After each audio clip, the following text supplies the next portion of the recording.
They bring back memories of their Super Bowl 42 win. A lot of similarities in this game yesterday. And the Giants stick it to the Patriots 24-20. Now 6-2 on the season. The Patriot loss coupled with the stellar Jet win in Buffalo. Three-way tie now in the AFC East at 5-3 with the Jets playing the Pats next week. But just a tremendous come-from-behind win yesterday by Eli Manning and the Giants. And let me say this, all right? I'm going to say this right now. For those people out there that still maintain that Eli Manning is not one of the top-tier quarterbacks in this league, as he said he's an elite quarterback. Well, you know, he out-elited the elite yesterday in not once but twice coming from behind in the fourth quarter. In fact, in the last 3.5 minutes of this game, to throw touchdown passes to Manningham and then to Jake Ballard, Kevin Boss, who? And the Giants, as I said, 6-2 with a two-game lead now, still in the NFC East, bro. Well, I mean, I'll tell you, there was a lot of shocks from this Sunday, and I think the biggest shock about this game is not that the Giants were going to beat the Patriots. Vegas was out of line. This shouldn't have been a 9-point spread. We talked about it all week. They showed way too much respect to the New England Patriots, but the shocker of all shocks is that it was a 0-0 game at halftime. That is true. I mean, holy mackerel. Of all the things you expected in this football game, you did not expect a 0-0 game. In fact, the first scoreless game at halftime in the NFL all season long, and it comes with the Giants and the Patriots. And what should be remembered, besides the fact that Eli continues to play his best football of his career, was the shutout that was pitched by this defense in the first half of this game. You know, we talk about the Patriots not being the same. It has a lot to do with their defense. It has a lot to do with their secondary. And at the end of the game, their secondary showed you why it's one of the worst in the league with some horrible pass interference penalties that Bill Belichick is still crying about. But how about what this defense, the performance by Michael Boley, the performance by Matthias Kiwanuka, the performance overall by this defense to shut out the immortal Tom Brady, to force the Patriots into not one, not two, not three, 4 turnovers. This was an outstanding job by the Big Blue defense to shut out the Patriots for a half. That's just an absolutely incredible effort, and that should not be forgotten. I know that Eli and the offense and the final drive, the second to last drive, too, will get a lot of the publicity, the incredible catch by Jake Ballard, but just a complete, utter dominant performance by this defense in the first half. Hey, there's no doubt about it. Give them credit. I'm going to throw another guy's name in there, too, and that's Deion Grant, who I thought had a terrific game, got a big pick, should have had another one, was really all over the field as well. You're right, bro. You know, Tom Brady had that deer in the headlights look against this Giant defense, and you rarely ever see that. You know, Brady ever get aggravated. After he threw his second pick to Grant, and of course Kiwanuka had the first one, he slammed his helmet down.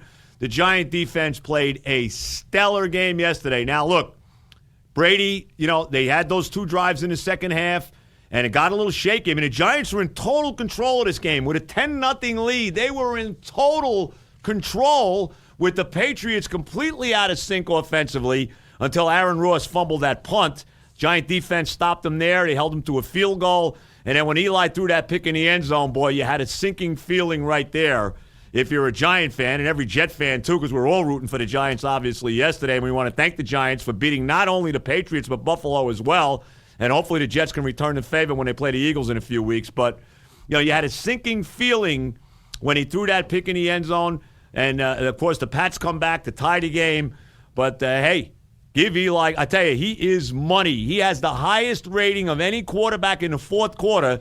And, bro, you saw it again yesterday. I mean, with the game on the line, this guy – you got to say it. This guy is as good as anybody with the game on the line. Well, I think Eli Manning, before this season started, was a very good quarterback. And he wasn't on the level of Tom Brady. He wasn't on the level of Peyton Manning pre-injury. Wasn't on that level, but was a very good quarterback. The guy had won a Super Bowl championship and had a very solid career. But this season, he's taking it up a notch. Now, I don't know how this season's going to end. It very well could end with his second Super Bowl championship. Never Who the know. heck knows? But the way he's played this year, and it was even before Sunday, and even before that final drive in which he was so money and continues to be money in the fourth quarter, he was putting together the best season of his career. We pointed that out after last Sunday's game, that Eli Manning is playing as well as he's ever played. Absolutely. So you factor in that, plus with this great comeback against the New England Patriots and that great final drive. And he's up there with anybody at this point. I think right now, Aaron Rodgers is playing at a level that nobody can touch. Right, clearly the best quarterback in the game right now. He's throwing with like an 80% completion. He's unbelievable. Ridiculous. So if you take Aaron Rodgers away and you say, okay, who are the best quarterbacks in the NFL? Eli Manning's right towards the top. Absolutely. He's playing better than Tom Brady this year. He is. He definitely is. And you want to give me Drew Brees? I don't know if Drew Brees is playing better right now than Eli Manning is. He is just at a very, very high level. Give him all the credit in the world. And I tell you, one guy, though, that I got to get on a little bit here, and that's Mario Manningham. Now, I don't like this stupid rule about these celebration penalties. And in college football, it's just absurd because you can lose a touchdown for it if you do it before you get in the end zone, which is as ridiculous as it gets. But Manningham almost cost the Giants big time yesterday. Big time. With that 15-yard penalty. Because really, the Giants yesterday, New England had no field position for most of this game. Steve Weatherford had a terrific game. I got to point him out, too, because he had a great game, pinning New England, deep in their territory for most of the night. He really, really did. But that Manningham penalty, it gave them a short field. They wound up returning that kickoff to the 36-yard line and went down the field from there. And, of course, eventually that 4th and 8 touchdown pass to Gronkowski. But, even at that point, bro, as I'm watching this game, and obviously I'm rooting big time for the Giants here, it's 20-17. I'm like, well, wait a minute. There's a minute 36 to go in this game. Too much time. And 2 timeouts. Oh, and all you need is 3. That's it. That's to tie the game. And Eli pointed that out. He said, look, you'd rather be down by 3 than down by 4. Look, you feel comfortable that all you've got to do is put together a little bit of a drive, kick the game-tying field goal, and take your chances in overtime. But you're so right about something you touched on. Obviously, Manningham with the unsportsmanlike conduct. I saw the replay. I didn't think it was that bad. I don't think they should have called it. Give me a break. But whatever.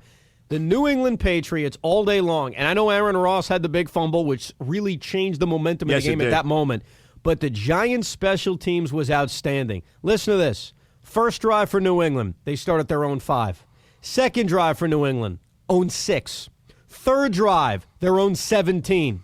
Fourth drive, their own 20. Fifth drive, their own 11. Sixth drive, their own 9.